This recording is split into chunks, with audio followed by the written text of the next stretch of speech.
ছাত্র আন্দোলনের প্রেক্ষাপটে কংগ্রেসের দ্বিচারিতায় মুখর হয়েছে গেরুয়া ব্রিগেড।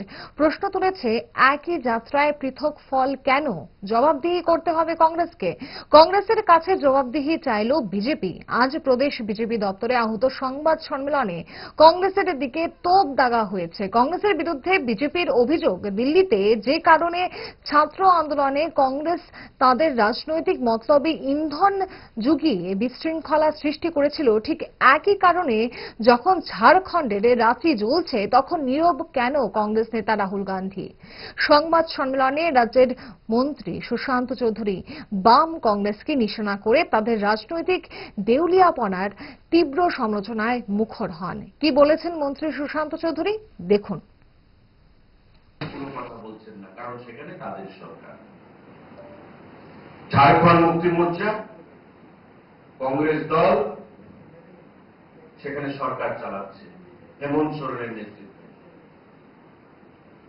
আজকে এই যে ডাবল স্ট্যান্ডার্ড, ডুবিয়াস পলিটিক্স, তার বিরুদ্ধে আমাদের সাংবাদিক সম্মেলন। আপনি তো ছাত্রদের পক্ষে বড় বড় কথা বলেন, জেনজি আন্দোলনকে আপনি সমর্থন করেন, তো দিল্লির জেনজি আন্দোলনকে আপনি সমর্থন করছেন, অথচ ঝাড়খণ্ডের জেনজি আন্দোলনকে আপনি সমর্থন করছেন না, কারণ ঝাড়খণ্ডে আপনার সরকারের বিরুদ্ধে সেখানে আন্দোলন হচ্ছে। আর দিল্লিতে মোদীজি, অমিত ভাই শাহজি লোকসভায় যেখানে আলোচনা চেয়েছেন, সেখানে আপনি আলোচনায় অংশগ্রহণ করেন, পালিয়ে বেরিয়েছেন, কন্ডিশন দিয়েছেন ধর্মেন্দ্র প্রধানকে পদত্যাগ করতে হবে। মোদীজি তার বাইরে গিয়ে বিল আনলেন, বিলের দাবি তো আপনারা করেননি।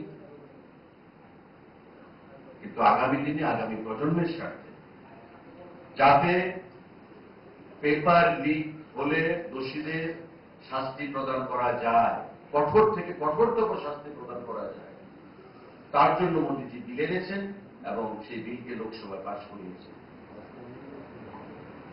ধর্মেন্দ্র প্রধানকে পদত্যাগ করতে বলেছেন, পদত্যাগ করেছেন। তারপর আমরা দেখতে পাচ্ছি একের পরে মিথ্যা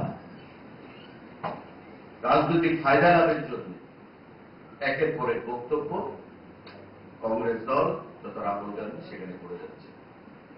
শুধু রাহুল গান্ধী নয়, আমাদের রাজ্যেরও যিনি সিপিআইএম নেতা জিতেন চৌধুরী দিল্লিতে গিয়ে জেনজি আন্দোলনের সঙ্গে বসে সলিডারিটি প্রকাশ করে এসেছিলেন। সার্কিট হাউসে যখন 20-25 জন ছেলে মেয়ে আন্দোলন করছে, সেখানে গিয়ে গাড়ি থেকে নেমে ক্যারি অন বলে চিৎকার করে এসেছিলেন। আজকে যাচ্ছেন না কেন রাঁচিতে? আজকে ঝাড়খণ্ডে কেন যাচ্ছেন না? সেখানেও তো অত্যাচারিত হচ্ছে ছাত্র ছাত্রীরা। শান্তিপূর্ণ গণতান্ত্রিক আন্দোলন কাটা তারের জাল দিয়ে তাদেরকে আটকানোর চেষ্টা করা হচ্ছে।